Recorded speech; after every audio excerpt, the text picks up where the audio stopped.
Hey everyone, how's it going? I hope you're all doing great and following the 3H's of the channel. In this video, I have a bunch of stories from Scoutmasters that I think you'll find terrifying, just like I did. So, if that sounds like something you're interested in, pull up a stump with me, and as always, let's jump into it. Thank you for watching. So this didn't happen to me, it happened to my old scout leader. He told me quite a few stories, but this is the one that stuck out the most. Back when he was 27, he was trying to find himself, find his religion, all that kind of thing. He decides to go to the Ute Tribe. He already has friends from the tribe, and he figures that they're well known for spirit quests, so he figures maybe he'll try that. I should note that this is set sometime in the late 70s. He was an avid outdoorsman, and just a general deep-in-the-woods kind of guy, so he brings along his 1903 Springfield and .30-06 and a .38 revolver. He keeps the 1903 Springfield in the truck, but he was also gotta keep that thing on you, so he shoves the .38 revolver in his pants. He meets up with the local tribe and gets introduced through his friends. He gets to know a couple of the head tribesmen and the medicine men who conduct the rituals and help with spirit quests. After a while, he gets invited to join them for a sweat lodge or peyote session. Everyone agrees on a time and a place, and then he drives while following one of the tribe leaders, where they have this sweat lodge area set up. As stated before, he keeps the rifle in the car, but brings along the revolver. As per the custom, he removes his shirt and shoes, but keeps on his pants. As they begin the ritual, everything is going okay. The head tribesman begins chanting and telling native stories and legends of the tribe. My scout leader starts hallucinating to the stories, but is staying semi-coherent. After a while, a howl breaks the air, and the head tribesman grows quiet. The men listen in and hear large steps approaching the tent. Soon, vicious snarling and growling can be heard. The head tribesman starts praying loudly and encourages the others to do the same. Another howl is heard, this time behind my scout leader. He quickly produces the .38 and snaps around to shoot the creature. A howl of pain is heard before a large paw slashes open the tent. Shortly after, movement can be heard of the creature running away from the tent. The scout leader sees a large, patchy-haired creature with a small body and a gash in its side from the bullet. Now, the head tribesman is urging everyone to move toward the vehicles that they came in. My scoutmaster rushes to his truck and retrieves the rifle. He turns quickly to see the rest of the tribesmen also producing firearms from their cars. They all start running after this dogman creature, popping off random shots toward it. The dogman is now rushing toward a wooded creek bed that my scoutmaster tries to place at least one good shot in. He steadies himself and levels the rifle, center of mass at this creature, and pulls the trigger as calm as he can. They all hear another howl of pain, just as it makes it into the woods. The group decides to keep booking it toward the creature, and eventually make it to the wooded creek bed. Upon reaching the creek bed, they all notice, number 1, they can no longer hear its loud footsteps. Number 2, the tracks end as soon as it hits the creek. And number 3, it's almost impossible to see in there. After reevaluating the possibility of getting eaten, they decide to stay grouped up, guns at the ready, and slowly start moving up and down the creek, looking for tracks on either side, and they can't find any. They quickly realize that it couldn't have made it much farther down the creek without them being able to see it once they got there. They all decide to quit the search and head back to their vehicles. Shortly after, the tribe didn't allow anyone near this part of the reservation. My scoutmaster shot this thing with a .30-06, and it didn't go down. The head tribesman also stated that it couldn't have been a hallucination, as everyone saw it exactly the same, and peyote isn't powerful enough.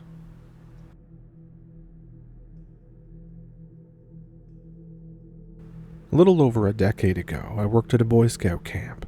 Now, this is during the time of my life where I came to that point where I decided that I'm not cut out for experiencing spooky things. The scout camp itself was right in the heart of a Native American sacred area. The resident tribe actually blessed the camp when it was first opened. I was learning all about camp traditions and different ghost stories that they have pertaining to the area. One strikes me as more interesting than the others. These shadowy figures called Dark Watchers that watch you from a distance and disappear when you notice them, or sometimes they'll stare you down. I became decent friends with many of the older veteran staff members. I asked them to tell me more about the Dark Watchers. A surprising amount of them have personal experiences. Probably at least 80% of the second-year plus staff have also experienced it. Stories of waking up in their tents to see an 8-foot-tall shadow standing over them, staring them down. Stories of shadows and footsteps being noticed outside of tents when people were camping alone. In fact, there's one story of a guy who came out of one of the shower houses, only to be confronted by 3 of them, just staring at him from above the stall. Being a spooky stories addict and loving the nature of ghost stories, I get excited to hear about all these stories. I was secretly hoping that I would get to experience it as well, so that I would have my own accounts rather than just retelling stories. A quick note to set up the rest of the events. One of the merit badges that I was teaching required the kids to do an overnight camp. This was out in a shelter that they built themselves. So every week I would take a new class out to the edges of the camp and tell them to construct their shelter before going to sleep. After a few weeks of this, I got pretty used to the campsite and I started to memorize the layout. I go for almost a month without a single incident. I periodically ask the other staff about their stories and some of the other legends. I've gathered enough stories to write an entire book, I think. But for this one, I got to the last 2 days that I'm at the camp before the whole season is over. I take the last group out to the campsite. Nothing special. The rest of the night goes without any incident until I wake up around 4 a.m. to go to the bathroom. I go a little ways down the path where I know that none of the scouts have built their shelter, so I don't accidentally pee all over them in the dark. I go about doing my business, when suddenly I feel like my heart is just sinking farther and farther into my body. It begins to feel like that every single tree in the forest is watching me, judging. What were just trees during the whole month suddenly feel like pairs of eyes staring down at me. I've been out here enough to know that this isn't what it normally feels like. I finish up and start taking the trail back, only to notice that some of the trees in the clearing look odd. Normally, there are some small, barren trees that are just branches attached to a trunk all around the clearing. I'm looking at them when I notice that I can't see past them in the moonlight. It's as if there were shadows of leaves on the trees, blocking my vision, making it impossible to see past them. I know for a fact that all of the leaves have fallen off the trees in the area. I get closer to one of these trees because it's near where I have my shelter set up. A massive shadow suddenly breaks out from behind the tree and takes a few steps before disappearing. The other image of a man in the middle of a running motion is burned in my mind when suddenly all the other trees start to behave similarly. It feels like every tree is hiding something behind it, and whether it is or not, I start to panic. I end up running over and crawling into my shelter, and I toss my sleeping bag over my head and pretend that I don't feel like the forest is watching me. The feeling keeps getting worse and worse before I start to hear footsteps, and not normal footsteps with a rhythm or pacing. What it sounds like is that someone or something is just stomping into the dead leaves and branches in a way that would make noise but not be overly obvious. The pacing is what really got to me. It didn't feel like they were even footsteps at first. It would sound like a solitary stomp and then silence for 5 or 6 seconds and then another strike. They keep getting closer and closer to me. It feels how I imagine a stray cat feels when it knows that someone is there, but they're inching closer and closer, trying to get close enough to pet it or something. It finally reaches a few yards behind my head when it comes to a stop. I'm laying on my back in the dirt, locked in place, wanting to breathe a sigh of relief, but that anxious feeling hasn't gone away yet. The footsteps come back, but they are very far away now, and they are coming from the opposite side that they were. They honestly sound like they were circling my position when I start to hear more and more steps coming in and leaving. They keep getting closer and closer before disappearing completely and starting up somewhere else. This goes on for about 30 minutes. The entire time, I'm paralyzed with fear. At its peak, I counted 5 sources of this sound before the adrenaline finally got me. I snap up off the ground and take the sleeping bag off of me and start to look around the dark of the night. It's dead silent. There's no footsteps. There's no bugs making noise. No wind. Heck, I don't even know if I could hear my own breathing. I stay sitting up like this, surveying the area for about 5 minutes before hesitantly laying back down. As soon as I do so, everything starts up again full force. The trees hate me again, and I feel the pit in my stomach turning inside out. I stay awake for another hour or so before it dies out and I get some sleep. The paranoia hit me pretty hard that morning, but as I started to wake up, I felt more and more rational. Once I came out of it, I figured that it must have been one of the scouts playing a prank or moving around to go to the bathroom, so I gathered up everyone and took attendance as we got ready to go back to the main camp. I asked everyone if anybody was up last night around 4 a.m., and a little less than a third of my class say that they were. I felt a little bit relieved, so I went ahead and asked if any of them were walking around or out and about at that time or had to go to the bathroom. Nobody raised their hand. I asked about it, and nearly every single kid who was up at the time said that they were too afraid to move. They said they felt like they were being watched. Worse than that, though, every single one of the kids who were up said that they heard footsteps all around the camp. They would peek out of their shelter and see nothing.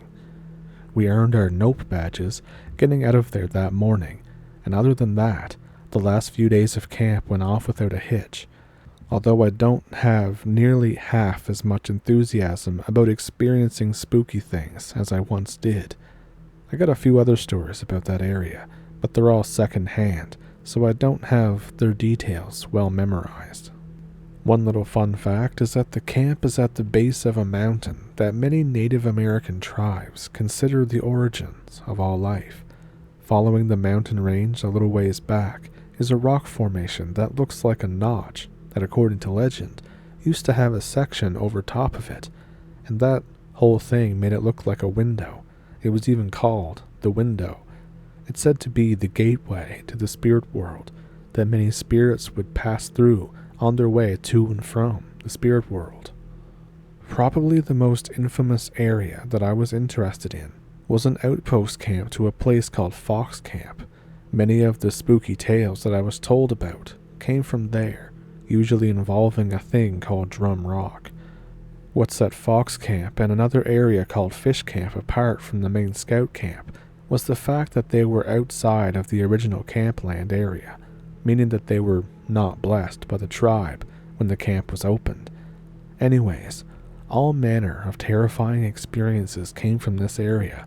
People having shared dreams of Native American rituals, shared dreams of a female shaman with a mask standing over you while you sleep, freezing cold air turning into blistering heat in the middle of the night. The list goes on. Anyways, Drum Rock gets its name from the low, percussive sounds that emanate from a massive rock set near a large stone wall that oversees it. People who camp in the area will start to hear what sounds like a Native American hide drum being hit in a slow and steady rhythm. One of the stories that one of the veterans told me was about a campout that he went on with his girlfriend and some of his friends. In the middle of the night, they all woke up at the same time with that anxious feeling that I had mentioned in my story earlier.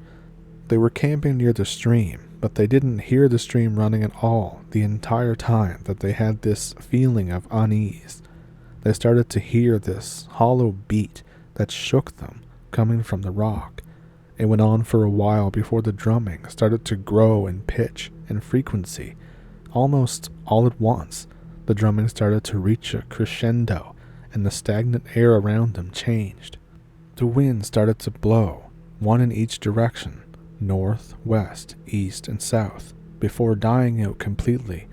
After that, the sounds of the stream came back, and a gentle, passing air returned. The next morning, they were talking about it, and one of them asked if they had any weird dreams. Every single one of them had dreamt that there was a bonfire raging, and hundreds of shadowy figures were dancing around it, chanting while the heat of the fire made them sweat. Another instance with drum rock actually occurred while I was working at the camp. I had went home for the weekend because I needed to get some laundry done, and a bunch of the other staff had chose to stay and do an overnight trip to Fox Camp. When I had got back to camp, they seemed really shook up and didn't seem like they had gotten much sleep. It turns out, one of them had stopped breathing in their sleep and started gasping and choking in the middle of the night. They woke him up and asked what was wrong, and all he could recall is that he was having a dream that a dark figure was standing over him and choking him. Everyone kind of got the feeling that something was wrong and went to sleep feeling uneasy, except for the guy who stayed up all night to tend the fire. When asked about it, he said that he couldn't try to sleep without hearing whispers. They all had to pack up early and get back to camp by morning because a new group of scouts were coming in. The guy who was choking the night before was still asleep when everyone started packing up, but he was tossing and turning and speaking frantically, seemingly about nothing.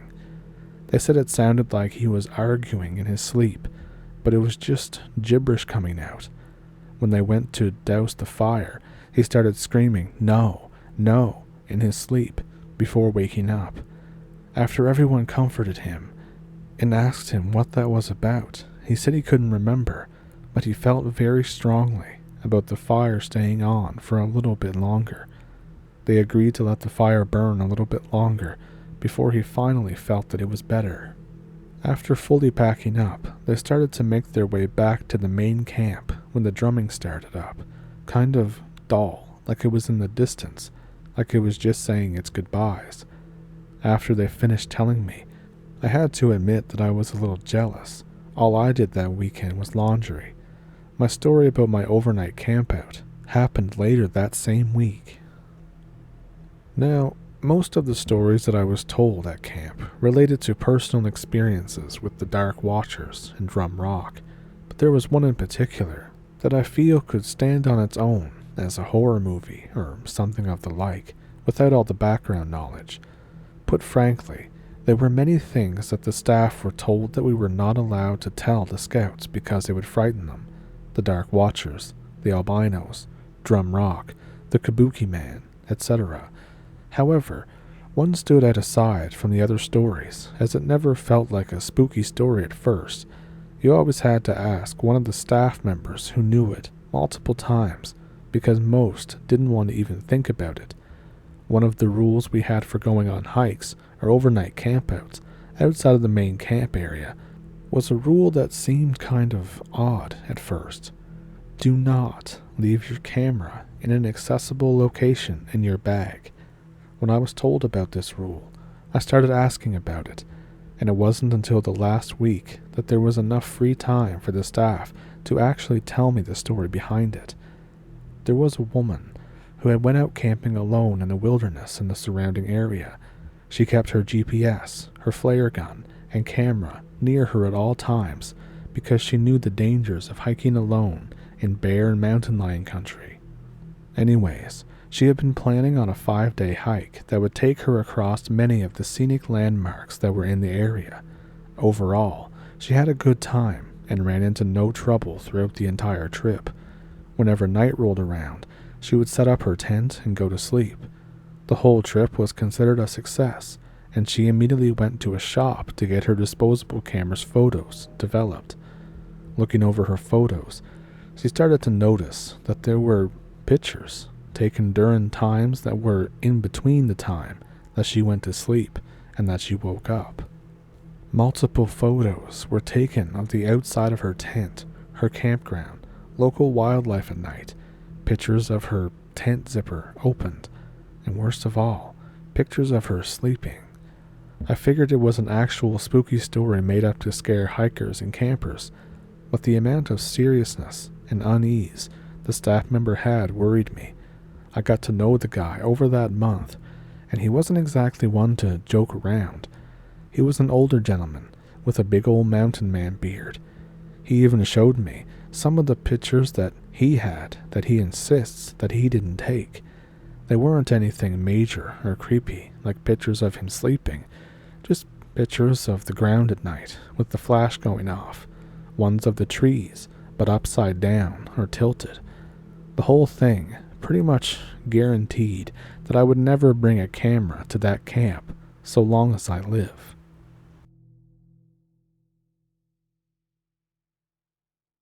So, what did you think of those encounters? Did you find them bizarre, strange, terrifying, just like I did? Let me know which one stuck out to you down in the comments.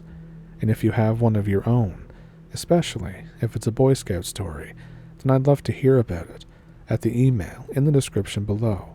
And if you would like to support the channel a little bit further, there's a PayPal and a Patreon in the description, as well as memberships and super thanks here on YouTube. And with all of that, I hope you enjoyed the videos this week. I hope you'll join me for next week, so be sure to like and subscribe if you haven't already. And I'll see you in the next one. Thank you for pulling up a stump with me. Thank you for watching, and have a good week.